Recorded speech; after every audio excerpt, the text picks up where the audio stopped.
Uyimizda olmalar o'saveradi, lekin meva qilmaydi deyotgan do'stlar, videoni oxirigacha ko'ring. Video aynan siz uchun juda ham foydali bo'ladi. Daraxtlar xuddi mana shu holatda o'sgandan keyin ekansiz, ko'pchilik tegmaydi, xuddi mana shu holatda tepaga o'sadi xolos. Buni mevaga o'tirgizish uchun zo'r usul bor, shuni o'rgatib boramiz. Bizga ikkita mana shunaqa cho'pay kerak bo'ladi. Buni mana daraxt hisobini olib yerga olamiz.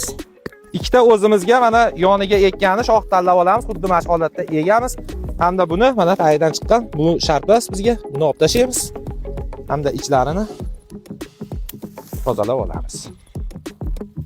Lider sifatida hozir bu shoximizni tanlab olamiz mana. Egilgandan keyin mana ochilaveradi o'rtasi. Bu lider, bu ikkovini egamiz. Mana shu holatda shoxlarni tortib 90 gradusga egib baylab qo'yamiz. Ko'p egib yormaymiz, xuddi shu holatda egamiz. Natijada ko'p egib yoradigan bo'lsak, shox surxnovda ko'p chiqarib yoradi. Shuning uchun 90 gradusga egamiz. Boshqacha kerak emas shoxlarni kesib olamiz, kurtakka qo'yib. Ekkan shoximiz 1 metrdan uzun bo'lsa, albatta buni kesib qo'yamiz. 1 metr qolgizsa yetadi. Bunisi ham mana xuddi shu tomonga 1 xil gradusda qilib egamiz. Bunimizga mana shoxlarni kesib, mana shoxlar xudo xolasa meva shoxi hisoblanadi. 1 metrdan uzun bo'lgandan keyin albatta qaytarib yuboramiz.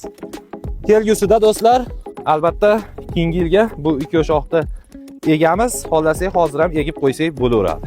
Endi bu shoxlarimizni ikkinchi etajga mana egib bu nimamizga baylab qo'yamiz.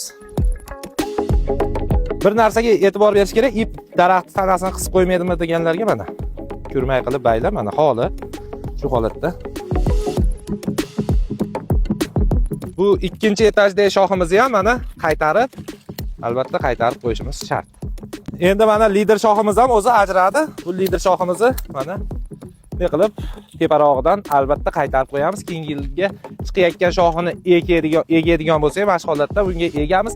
Natijada siz agar uyingizdagi daraxtni bu holatda 1 yil egib turib, keyingi yilga davom ettirmagan taqdiringizda daraxt yonga yotib oladi, hamda yonga o'sib tez mevaga kiradi. Bu abreska usuli juda ham foydali. Nok olmada bemalol foydalansanglar bo'laveradi. Video foydali bo'lgan bo'lsa, bittadan like bosib, do'stlarimizga jo'natib qo'yamiz. Sog' bo'linglar.